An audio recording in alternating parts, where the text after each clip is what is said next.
ఉత్సాహం చూస్తే ఎప్పుడు ఎన్నికలు పెడితే అప్పుడు డబ్బలు నింపుదాం అన్నట్టుంది కానీ ఎన్నికల ఆలస్యం డబ్బలు నింపాలి, రసమైన గెలిపాలి, కేసీఆర్ మళ్ళీ ముఖ్యమంత్రి చేయాలి, అంతేనానే? జై తెలంగాణ. ఈరోజు మన పార్టీకి ఆయుపట్టు పాపం రేవంత్ రెడ్డి 5 సంవత్సరాలు దోచుకుందామని ప్లాన్ చేసిండు. కానీ అటు కేటీఆర్ దెబ్బకు ఇటు హరీష్ దెబ్బకు తిండి తిందామంటే మనసు పడతలేదు, ఏం చేయాలని మనసు లేదు. కానీ వీళ్ళిద్దరు కాబట్టి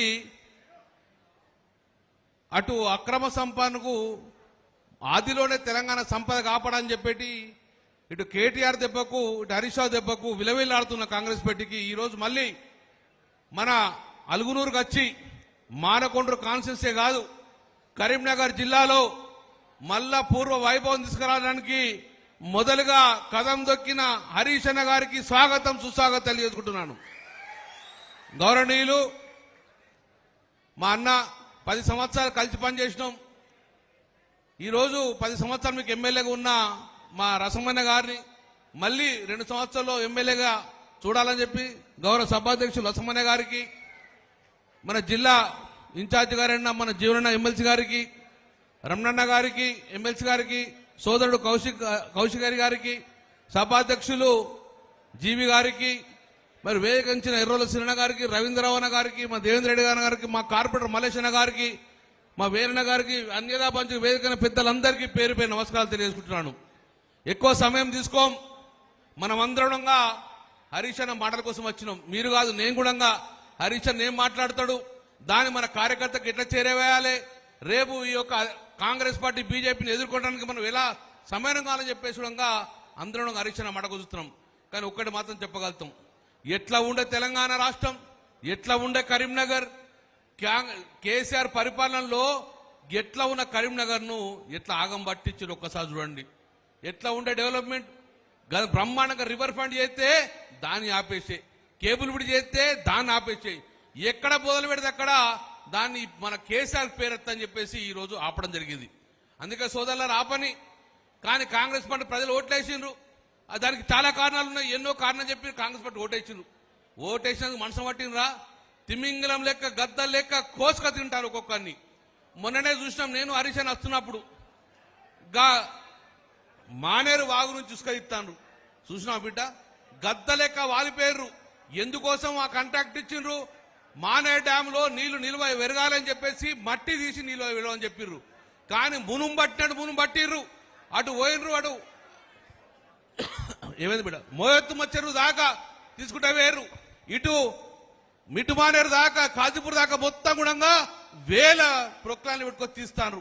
అంటే ఒక్క 2 నెలల లోపలనే కోట్ల రూపాయల విలువ గల మన ఉసుకనెత్తుకపోతానికి వచ్చిండ్రు.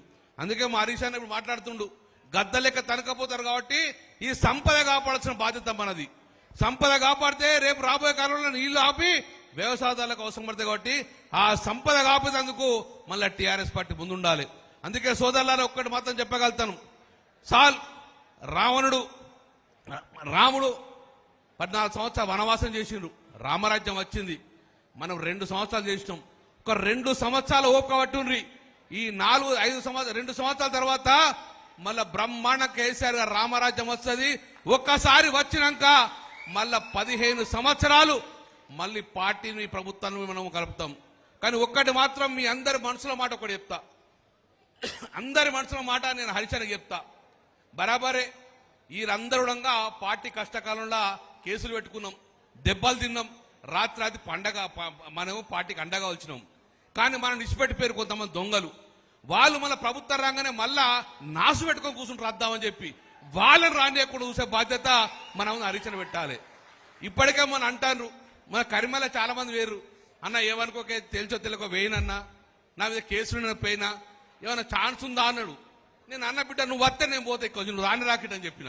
అటువంటి శక్తులను మనం అడ్డుకట్టారు. ఎందుకంటే అధికారం ఉన్నప్పుడు, అధికారంతో ఉన్నప్పుడు పైసలు సంపాదించుకొని పదవి సంపాదించుకొని అధికారం ముంగని మనం నిష్పెట్టిన వాళ్ళు మళ్ళీ అధికారం రాగానే వచ్చిన వారుగా కబద్దార్ అని చెప్పేసి మనందరూ ఇచ్చుకొని ఎవరైతే జెండా పట్టుకొని ఉన్నామో కాపాడుకున్నావో వీళ్ళను కడుపులో పెట్టుకొని చూసే బాధ్యత మేము తీసుకోవడం చెప్పుకోసం మరొక్కసారి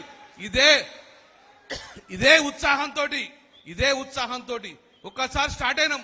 ఇదే ఉత్సాహం మళ్ళీ ఎన్నికలలో గెలిచే వరకు రసమని గెలిపించడంతో పాటు ఈ రాష్ట్రంలో కేసీఆర్ పాలన వచ్చేదాకా దయచేసి సోదరులారా ఇదే ఒక్కసారి మన జెండా పట్టుకున్నామంటే ఎన్నికలు అయ్యాక పార్టీని కాపాడుకుందాం. ఒక్కసారి పార్టీని కాపాడితే మన కోసం కాదు, మన పిల్లల భవిష్యత్తు కోసం ఈరోజు ఈ పార్టీని కాపాడాలి. మళ్ళీ కేసీఆర్ ప్రభుత్వం రావాల్సిన బాధ్యత ఉన్నది. కేసీఆర్ ప్రభుత్వం వస్తే మన కోసం కాదు, మన పిల్లల భవిష్యత్తు, మన బంగారు భవిష్యత్తు. లేకుంటే రాబోయే కాలం ఇలాగే కొనసాగితే ఇటు బీజేపీ కానీ కాంగ్రెస్ కానీ రెండు పరిపాలన చేస్తే గిట్ట రాబోయే కాలంలో ఈ తెలంగాణ మరో ఛత్తీస్గఢ్ లాగా మారే అవకాశం ఉన్నది, మరో జార్ఖండ్ లాగా మారే వచ్చింది. ఇప్పటికే పైసలు అమ్ముదామంటే కొనుటోటి దిక్కులేడు, ఉన్న రాష్ట్రంలో పైసలన్నీ కూడా ఈ సంచులలో పట్టుకొని పేరు పోయి ఢిల్లీలో పడ్డాయి. అందుకే సోదరులారా ఇలాగే ఈ పార్టీ కొనసాగితే, ఈ కాంగ్రెస్ ప్రభుత్వం కొనసాగితే, ఈ బీజేపీ ప్రభుత్వం కొనసాగితే మాత్రము రాబోయే కాలంలో తెలంగాణ మొత్తం ఎడారిగా మారుతాయి. కాబట్టి మన పిల్లల భవిష్యత్తు కోసం మళ్ళీ డెఫినెట్ గా కేసీఆర్ ప్రభుత్వం కోసం ఇక్కడ నుంచే నిశ్చయ కష్టపడాలని దానికి మన రథసారథులుగా ఇటు ఒకసారి హరీష్ అన్న ఇటు కేటీఆర్ గారు వీళ్ళిద్దరు వల్ల డెఫినెట్ గా అందరికీ నమ్మకం ఉంది. రాబోయే 2 సంవత్సరాల్లో 85-90 సీట్లకు తక్కువ రాకుండా మళ్ళా కేసీఆర్ గారు ముఖ్యమంత్రి కావాలని చెప్పుకుంటూ డెఫినెట్ గా మనందరంగా పార్టీకి అండగాలని చెప్పేసి మా రసమైన గారిని మళ్ళీ బ్రహ్మాండంగా దీవించి గెలిపారు. మాకు అండగా ఉన్నాయనే అందరికీ పేరు పై నమస్కారం. జై తెలంగాణ. Thank you. ఒకసారి అన్నకు గట్టిగా చప్పట్లు కొట్టాలి. ఈనాటి బీఆర్ఎస్ పార్టీ విస్తృత స్థాయి సమావేశంలో చాలా మంది పెద్దలు వచ్చారు. అందరి తరపున అందరు అదే అంటున్నారు, అన్న అందరం కూడా హరీష్ అన్న మాటలు వినాలి, హరీష్ అన్న చెప్పే పార్టీ నిర్ణయాలు దిశ నిర్దేశాలు మనం నడవాల్సింది ఉన్నది కాబట్టి అందరి తరపున అన్ననే మాట్లాడు, మాకు ఆ సమయం కూడా అన్నకే ఇద్దామని చెప్పేసి మా రమణన్న కానీ కౌశిక్ భాయ్ కానీ గెల్లు కానీ ఇక్కడ చాలా మంది పెద్దలు ఉన్నారు. అయితే జీవనన్న మాట్లాడే ముందు మీ అందరికీ వేదిక మీద ఉన్నటువంటి పెద్దలందరికీ పేరు పేరున వాస్తవంగా చాలా మంది పేర్లు రాసుకున్నా, రాత్రి 12 గంటల దాకా స్టేజ్ మీద ఎవరు విలువాలని రాసుకున్నా, కానీ అంత స్టేజ్ మీద కూర్చున్నట్టు కాబట్టి వేరే ఇబ్బంది ఏం లేదు. బీఆర్ఎస్ వాళ్ళు అంటేనే అందరు కూడా గౌరవించబడ్డటువంటి వాళ్ళే, అందరు కూడా శ్రమ ఫలితం ఉన్న వాళ్ళే.